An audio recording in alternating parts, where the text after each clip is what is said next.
Good morning. Today's class is about classification of bleeding disorders. So before getting into the classification, I want you to understand what is hemostasis. So hemostasis, please don't get confused with the word homeostasis. Homeostasis is nothing but maintenance of a normal equilibrium, okay? And hemostasis refers to the formation of the plug, the platelet plug. So let's take an example, okay? Let's say you cut your finger, which could be either a traumatic thing or a surgical or whatever. Basically, there is a cut in your finger and you notice it's bleeding.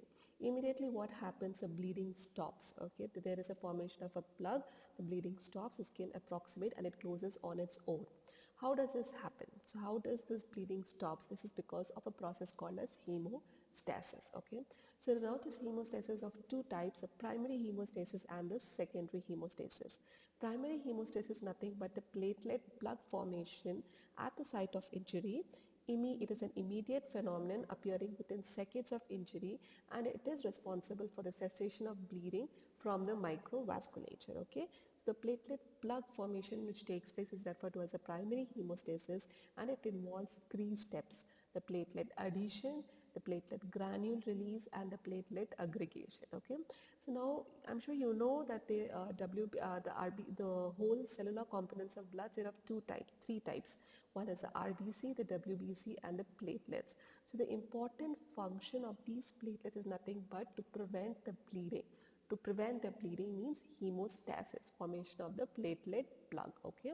So in the subsequent slides, I will tell you about all the three steps, which is the platelet adhesion, platelet granule release, and the platelet aggregation, okay? Now secondary hemostasis is nothing but the activation of the coagulation system or the coagulation pathway. The plasma coagulation system gets activated and results in the fibrin plug formation. So in primary hemostasis, the platelet plug is formed, whereas in secondary hemostasis, the fibrin plug is formed, and this takes several minutes for completion. The primary hemostasis is immediate and within seconds, okay?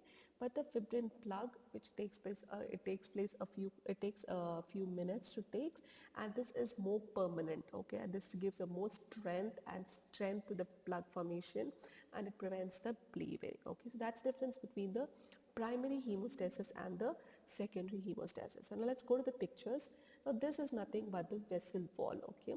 So the vessel wall will be lined by the endothelium. So these cells you see is endothelium. This is a basement membrane, and this is a smooth muscle, the smooth muscle wall of the vessel. And this is the lumen where you can see the blood flow. This is the RBCs. You will have WBC platelets, everything flowing in a laminar flow of blood will be there. Now this is a place of injury. This is a place where you have got a cut. So what happens immediately? Step one is vasoconstriction. Constriction means the muscle cells, the smooth muscle cells go in for constrictions or they go in for spasms. So which tries to clot, they try to pull the endothelium together. This is site of injury means it tries to pull it, and it causes a small, it causes making the aperture small, or the site of injury tries to constrict it. So that is the first thing which takes place, which is the vasoconstriction, which is immediately, okay? Just basically to stop the more. It's just like, you know, what do you say that approximated gap is so much, okay? So when you constrict it, this approximation becomes small. So less amount of blood flows out. So that is like an immediate response which takes place, that is called as the vasoconstriction. The next step which says is a primary hemostasis. I told you there are three steps in that: platelet adhesion, platelet release of granules, and platelet aggregation, okay? So the first step which takes place is these yellow things which you see are nothing but the platelets. This is the site of injury. Some amount of vasoconstriction has taken place. So the next thing which takes is the platelet adhesions. Platelets go and adhere to the site of injury. Second thing, there is a transformational change and the shape changes there. Third step is the release of granules like ADP, thromboxane. All these granules get released. Now why these granules have to be released is because they have to cause platelet aggregation. They go as signals and they go and call more and more platelets. These platelets then get recruited and they arrange one on top of the other and result in the formation of the platelet plug or the hemostatic plug, and that is called as the platelet aggregation. So these are the steps which takes place in primary hemostasis. In secondary hemostasis, what takes place is because of the damage of the tissue factor gets released and other chemical mediators like thrombin, fibrin, everything, and all this result in the activation of the coagulation system, which results in the formation of the fibrin plug, and that is referred to as a secondary hemostasis. Now, this secondary hemostasis or coagulation cascade is of two types: intrinsic pathway and there is an extrinsic pathway. Okay. And all this intrinsic pathway and extrinsic pathway are carried out by the 13 clotting factors which are present in the plasma. So from factor 1 fibrinogen to factor 13 fibrin stabilizing factor. This is listed in all the books. Please memorize them. The list of 13 factors which are responsible for the coagulation pathway. Now I will explain more in detail. So this is something which you just have to memorize. I'm not going to go through the details. Remember all name, factor 1, what does it stand for, factor 2, what does it stand for. So all standard textbooks, Harshmohan, Robbins, everything gives this. Just go through the list of 13 factors which help in the coagulation pathway. Now this is a very important picture because this tells you about the two pathways, the intrinsic pathway, the extrinsic pathway, and they two lead to the common pathway, and this results in the formation of the fibrin plug. So this comes under the secondary hemostasis. Okay. So now how does this pathway get activated? What are the clotting factors involved? How do these clotting factors result in the fibrin pathway is the whole thing about the coagulation system. Okay. So now starting with the extrinsic pathway. So if you remember, I told you that tissue injury results in something called as a tissue factor, okay? And this tissue factor helps in stimulation of the factor 7. Normally, all these factors, when they are remaining in the plasma, they are in an inactivated form. On action, on stimulation, that is here, what is stimulating the factor 7 is the tissue factor. So once it gets stimulated, they result in the formation of 7A. So whenever you see this A, which means they are in the activated form. So in the extrinsic pathway, factor 7 gets converted to factor 7A, and then it goes into the common pathway where the common pathway gets stimulated where factor 10 gets converted to factor 10A. And the remaining thing I'll tell later. So just remember the important factor which gets activated in extrinsic pathway is the factor 7. In intrinsic pathway, what happens is, if you remember, I told you the endothelium, okay? So this subendothelium gets exposed to the extracellular matrix. Whenever this exposure is there, it stimulates the intrinsic pathway, okay? And in this strict pathway, the first one to get stimulated is factor 12, which on activation forms 12A. Activated factor 12A in turn activates factor 11 and converts it to 11A. Factor 11A converts 9 to 9A. Factor 9A converts factor 8 to 8A. And then from a factor 8, it stimulates factor 10. So from here, again the factor 10, that is the common pathway. So what are the clotting factors which are involved in the intrinsic pathway means it is 12, 11, 9 and 8, and from factor 10 onwards it comes into the common pathway. So factor 10, in the presence of calcium, it gets activated 10A. 10A activates 5 to 5A.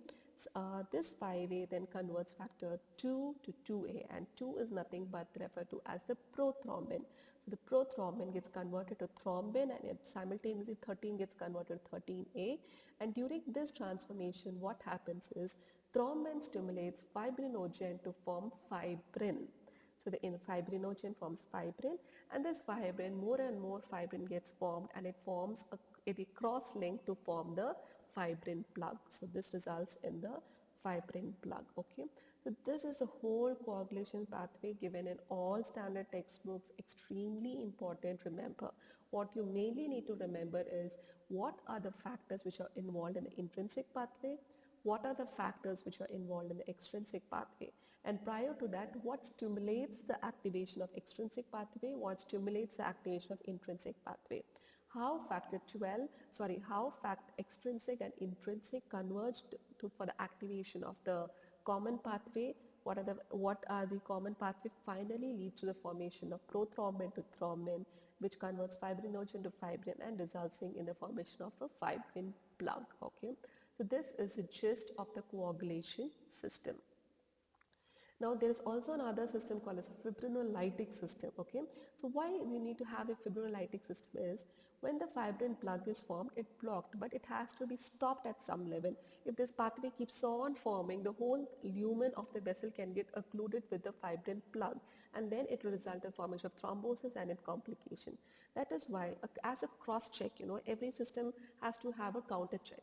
So for the checking of the for the coagulation cascade, we have an opposite system which is called as a fibrinolytic system. Okay, and this is activated by the plasminogen activator. So there are many plasminogen activators like tissue and urokinase type. And these will convert the plasminogen which is present in the plasma to plasmin.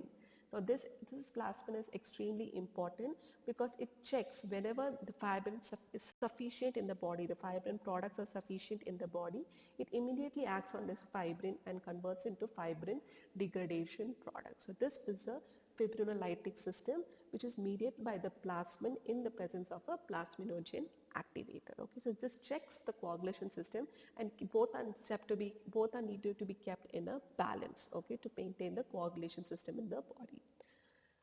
So that finishes the system. That is the basics of what happens. So from the trivial trauma, how the hemostasis comes into action, how the whole platelet plug formation takes place, and then the fibrin plug formation. That is, till now I'm just dealing with the physiology. It is what is normally happening. Now I'm going to talking to you about the bleeding disorders. Okay, so now the topic proper starts. What are the various bleeding disorders? How do we classify them? So causes of hemorrhagic diathesis, that is the bleeding disorders, it can be because of the vascular abnormalities, that is anything which takes place in the vessel wall, okay, that is vascular abnormalities. Second is because of the platelet abnormalities. Third is because of the coagulation factor. Fourth is because of the defects in the fibrinolytic system, and a combination of all these which occurs in something called as a DIC, disseminated intravascular coagulation. So if you have understood the physiology like of hemostasis, listing out this is very important, because step by step you can say these are the problems and these are the causes of bleeding disorders. Now as further slides I'm going to tell in detail, okay. In my class now today, I'm just going to tell you about the classification. I'm not getting into detail of each type, which will be subsequently held.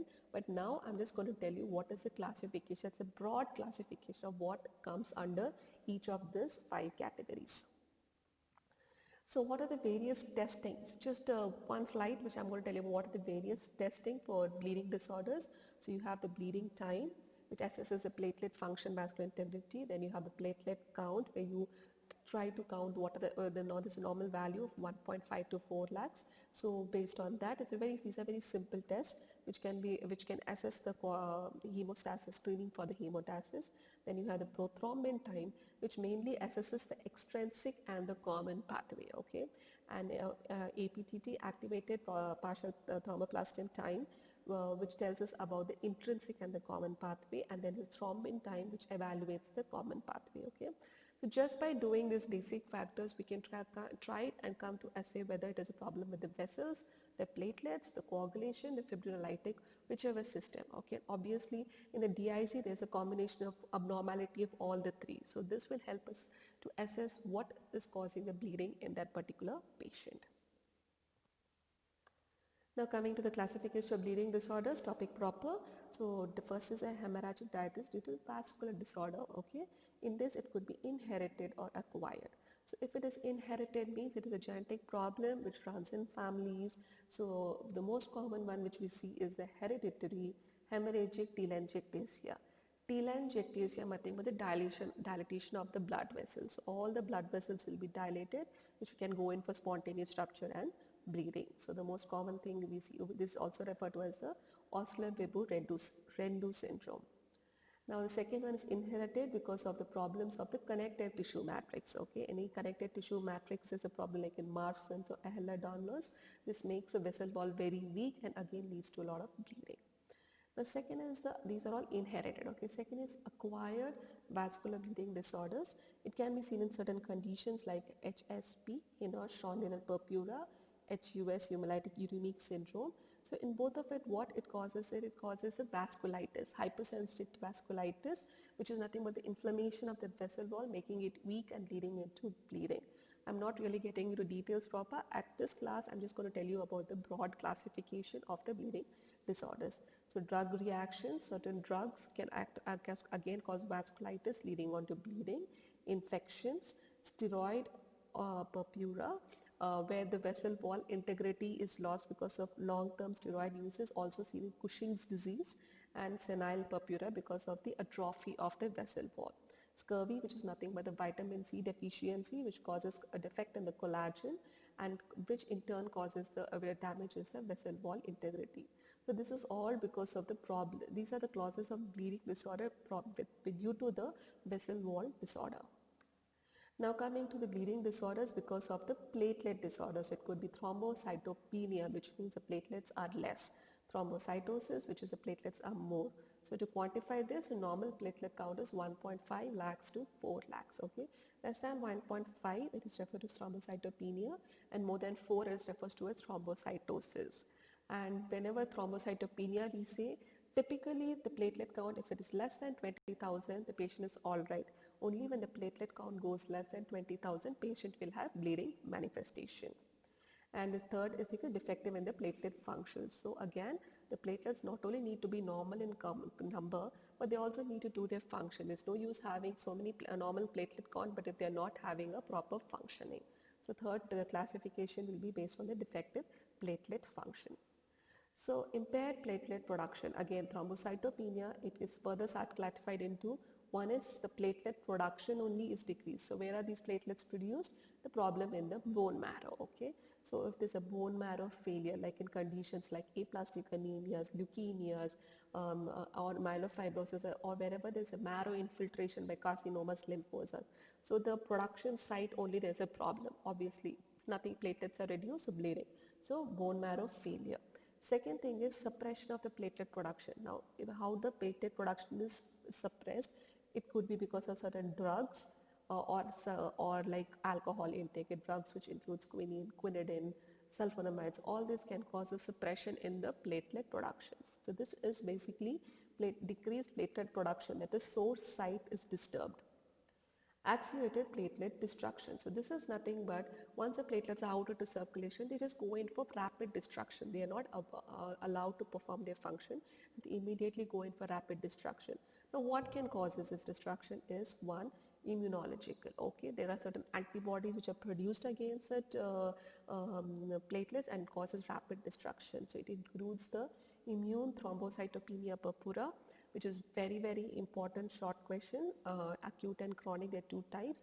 So maybe in subsequent class it will be taken for you, and this is a very important topic in platelet thrombocytopenia, that is ITP.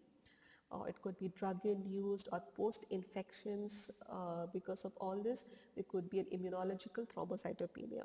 Now, in certain conditions, the platelets are used up, okay, like conditions like DIC, thrombocytopenic purpura, MAHA, microangiopathic hemolytic anemia. In all these conditions, there is increased consumption of the platelets. So again, which means there is a normal amount, because of so much of platelets getting used up, again the patient goes in for bleeding.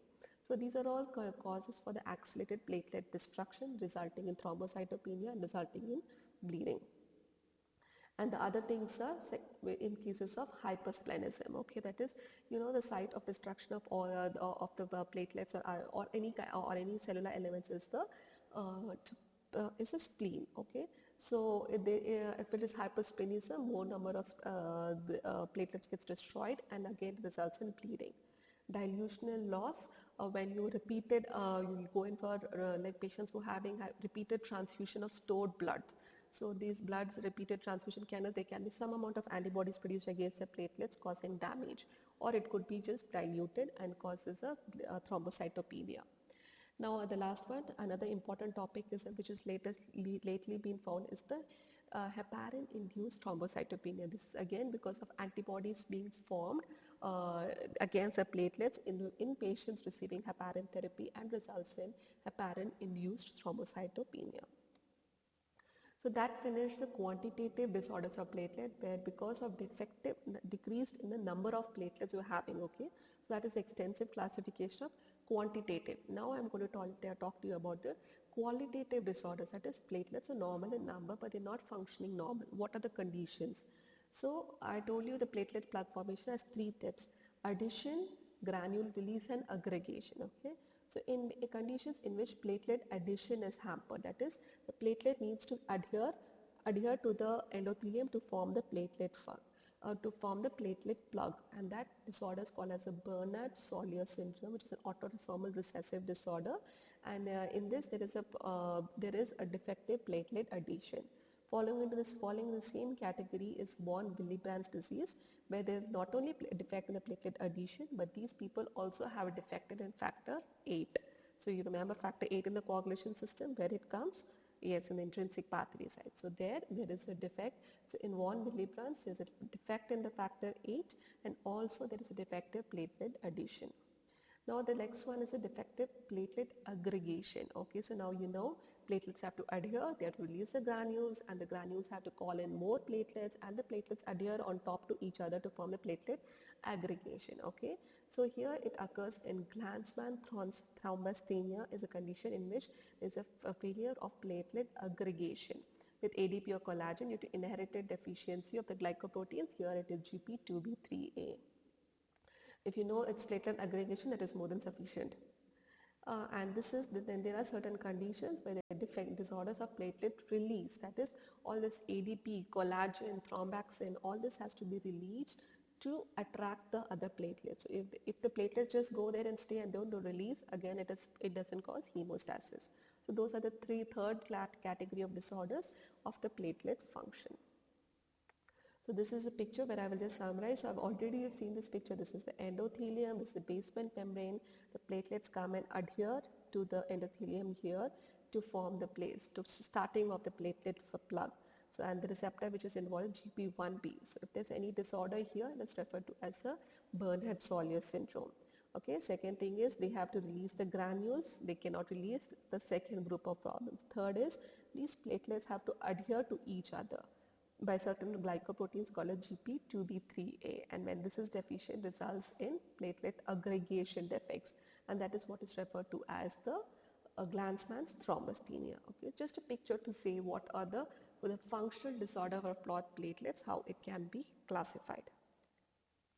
So that finishes, we have finished the vessel wall abnormalities and we finished disorders due to platelets. So next, what is the category of disorders you have? You have the category of disorders due to the coagulation system. Okay. Again, it is classified in two types: the hereditary coagulation disorders and acquired. Okay. Hereditary, the most important ones are the hemophilia A, hemophilia B, and the von Willebrand's disease. So hemophilia A is a defect in the factor 8, okay, and hemophilia B is a defect in the factor 9, and it's also referred to as a Christmas disease. Now hemophilia A and hemophilia B are short notes by themselves. They have to be very important. You have to read in detail about it, how the patient presents, what are the factors, what is the test, everything. So subsequent classes it will be dealt hemophilia A and hemophilia B. For now, just know that they come under the inherited coagulation disorders. And von Willebrand disease, we've already seen it has a platelet addition defect as well as it has a deficiency of factor 8. So these comes under the hereditary coagulation disorders. In acquired coagulation disorders, we have vitamin K deficiency and coagulation disorders in liver disease. Okay, so you must know that all these coagulation factors are mainly produced from the liver. Okay, so if a liver is having problem, the coagulation factors go in for deficiency, and then the coagulation cascade is affected, and the fibrin plug formation is a problem. That is why those are the acquired causes of the coagulation disorders. Now next could be hemorrhagic diathesis due to fibrinolytic defects, wherein there could be a problem with the plasminogen activator or the problems with the plasmin. Okay, so those again, if there is a defect in those factors, it can result in the defect in the fibrinolytic system. The last of all, DIC. Okay, disseminated intravascular coagulation. I cannot stress upon such an important question. It is a very important short question, a long essay, everything. Okay, so this is very, very important. And even clinically, most of the patients, the end stage, they go in for DIC. Okay, they go in for sepsis, shock, and DIC, which ultimately leads to death of the patient. So DIC is very important. Now, when we split the word, it is like disseminated intravascular coagulation, which means it is coagulation which is present within the intravascular, which means it's present within the vessels, and disseminated means throughout. So all vessels throughout the body, it goes in for coagulation. Okay, now when the whole system goes in for coagulation, what happens? Everything gets used up, all the coagulation factors. So when everything gets used up, again it goes in for bleeding disorders. So these patients have a complex thrombocoagulation, thrombobleeding. Okay, so there'll be coagulation and bleeding side by side, and it's a very complex phenomenon. And ultimately, when a patient gets into DIC, most of the time he goes in for death. This is like the end stage of the disease, and DIC will be dealt in detail later, a complete topic to understand for you. So that finishes my class on the classification of bleeding disorders. To summarize, initially you should understand what is hemostasis, what is primary hemostasis, what is secondary hemostasis. You should understand about the coagulation system. You should then understand about the fibrinolytic system, and then the classification of bleeding disorders based on the different category, that is the vessel wall, platelet abnormalities, coagulation disorders, fibrinolytic system, and last of all, summarizing all together is the DIC. So this is an outline of classification of bleeding disorders, and subsequently you will learn about some of them in detail, which are very important short questions and essays. Now this slide is particularly for the DMLT students. You have an assignment. You have to write about the physical and microscopic examination of semen based on the WHO guidelines. So you can refer through your books, whichever standard books you're following, or also go online and refer the latest WHO guideline. And based on that, you please prepare your notes and submit it to this email ID, pathologyoxford@gmail.com, before the 17th of June. And you first write the answers, take a picture or scan it, and then send it in PDF format. And please, in the subject column, when you're emailing it to this particular ID, in the subject column write your assignment, right? Assignment and whatever is the name of the assignment. Like for example, it's on semen analysis. So assignment, semen analysis, comma, your DMLT students, DMLT first years, because when we are correcting, we need to pick up the assignments. So in subject column, please don't forget to mention the assignment, name of the assignment, and also the your batch. Like you will write assignment, semen analysis, DMLT first years, and then on your answer papers, please mention what your name, roll number, and batch, because all these assignments we will go through it and your attendance will be given accordingly. So this is very important. So write in detail, prepare elaborate notes on physical and the microscopic examination of semen analysis. So this is only for the DMLT students and submitted before the 17th of June. So that's for the class today. Thank you.